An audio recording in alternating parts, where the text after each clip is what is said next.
Well, it's Dick here with today's LifeApp, and we're talking here from the Kootenays up in the southeastern part of British Columbia. One of my favorite things to do is, I just love the mountains. I love fly fishing. I love, just being out here. And it is a beautiful day. I can see some clouds building up around the mountains, so we're just going to keep going here. And I hope you're enjoying these postings on dickandjoan.com. Please tell your friends about it. Put it on Facebook.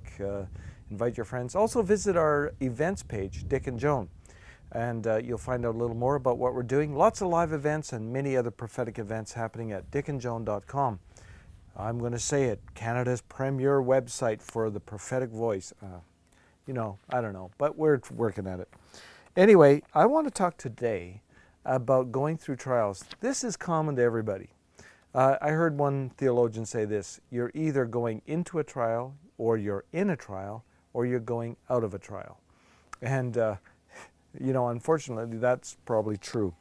I want just to mention what we need to do when we are going through a trial. First of all, listen to this. This is the passage from 1 Peter chapter 1, verses 6 and 7.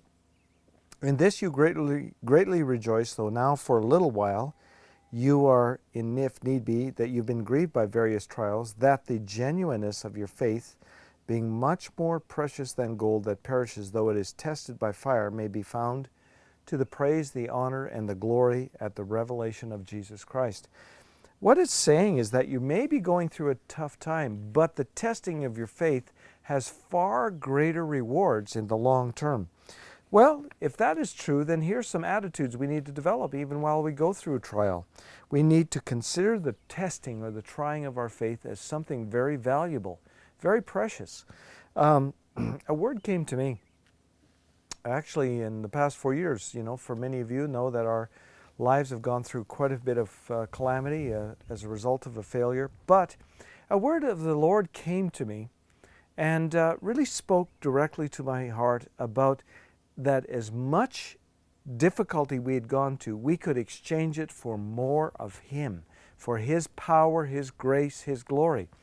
Well, it gave me a whole different perspective on the trial, the depth, the valley that we had been through. I thought, man, this could be great, because if we can exchange that for His glory, then, and for His power, for His grace, we are going to be much better off. That's got to be the attitude. It says here in this scripture as well that you're to count your times of testing as all joy. All joy. That's a little hard to do. I've got to admit, there have been many times where my arms were hanging down and my voice was pretty quiet. But inside I said, Lord, I trust you. You know what? The trials of our lives are really designed to give us empathy to those who are going through the same wounding and hurting. Something that I feel probably I'm very sensitive to is the hurts of others or the trials of others. My heart just empathizes with those kinds of people. I know the feeling. I know the feeling of being suicidal. I know that. I've been there. Joan and I know the feeling of total despair. We know the feeling of total rejection by friends and loved ones. We know the feeling of lies and exaggerations being fabricated about me in particular. And we just know those feelings, and they're so difficult. But when we see somebody else in that situation, we empathize with them. I've said, I don't want anybody to ever have to go through the same thing. The other thing it produces in us is a brokenness. Ironically, brokenness qualifies us as a vessel to contain God's blessing. That's ironic because it seems a contradiction, but it is. God uses brokenness in our lives. And that brokenness is what He uses to pour out His grace in His life, so there can be more of Him and less of us.